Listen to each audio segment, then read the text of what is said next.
Opportunity knocks from all sides with a dazzling $20,000 annual salary, plus a luxury car mansion and opportunities to jet set around the globe. George is completely speechless. He asked Porter for a day to think, but as they shook hands, he realized that even though he turned Porter down, he felt a twinge of disappointment.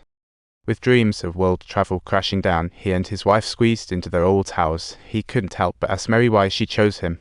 Years flew by, and George became a proud father, working late hours, while Mary turned the old house into a cozy home. But this peaceful life was interrupted by George's careless uncle, who mixed up deposits with newspapers at the bank.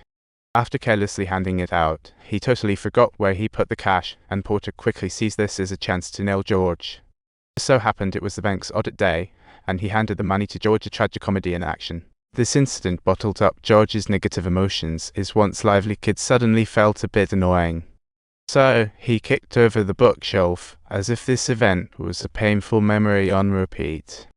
George's parents hovered near him like they were the props in this dramatic play. Surrounding George felt like ghosts of life were relentlessly chasing him down.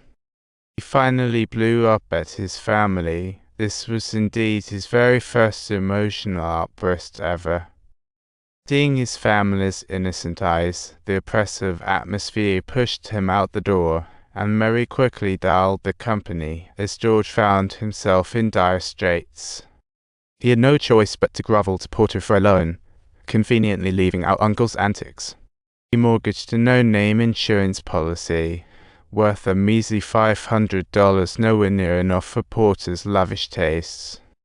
"You're just not worth it, your salary speaks volumes." Porter's insult was as ruthless as ever. "You're not sending me to Greece, save your breath." He was not interested in Porter's sweet talk. "How can you escape this city?"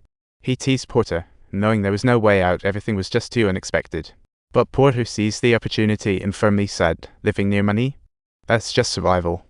George was sweating bullets at Porter, thinking, "Please, God, don't let me regret this." Life's mess was unfolding again. Porter's words crushed George's spirits. The only thing he had to lean on was that jaw-dropping insurance policy. Reluctantly, he went up the bridge, ready to end it all, only to be interrupted by a quirky old man. The old man, claiming to be an angel, appeared because people had been praying non-stop for George. If he saved George, had become a magical winged angel. George found this theory downright hilarious. "I wish I could restart all of this," he mumbled, wishing he had never been born. This way, his family and friends might be a lot better off. This thought sparked inspiration in the old man. The old man suggested checking out the world without him. George was skeptical, but finally made it to the town bar.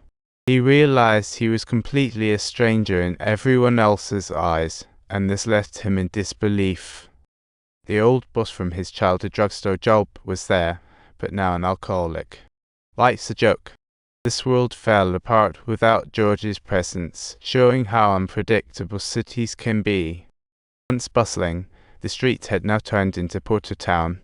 The beautiful department stores and cinemas were just dust in the wind. Left behind were bars and gambling dens, and even the familiar loan office was gone. George rushed home to find Mary. His once cozy home was now just a distant memory, and the warm Bailey Park had turned into an endless graveyard. He saw his brother's gravestone there, his brother drowned at the age of 9, shattering his heart. This strange twist made everyone's life look pretty grim. When he was absent, a massive void had formed in life. George clung to the angel's clothes, repeatedly asking about Mary. "I really shouldn't be telling you this. Please, Claire, I beg you, just tell me where she is." "You should stop, George. She's an old woman who never married." This left George in disbelief. "Where is she?" "She's closing the academy." George spotted Mary at the library, but she mistook him for a bad guy. Mary dashed into the bar, and George was blocked by a crowd of familiar faces, desperately fighting his way to the bridge. She realized the significance of her existence, filled with a desire to live, unwilling to perish or fade away, shouting the angel's name yet receiving no response whatsoever. "I want to live again. Please, God, let me live again." George sprinted after her without stopping. Are you okay? What's happening? George looked extra anxious. I saw you from the city, please. Get out of here. My mouth isn't actually breathing fire, but you see. You know what? Merry Christmas, George. He noticed things were back to the familiar way. Opening his front door, the bank auditor was already waiting. Even so, he was prepared for the worst. That once lovely staircase now seemed embarrassingly tiny.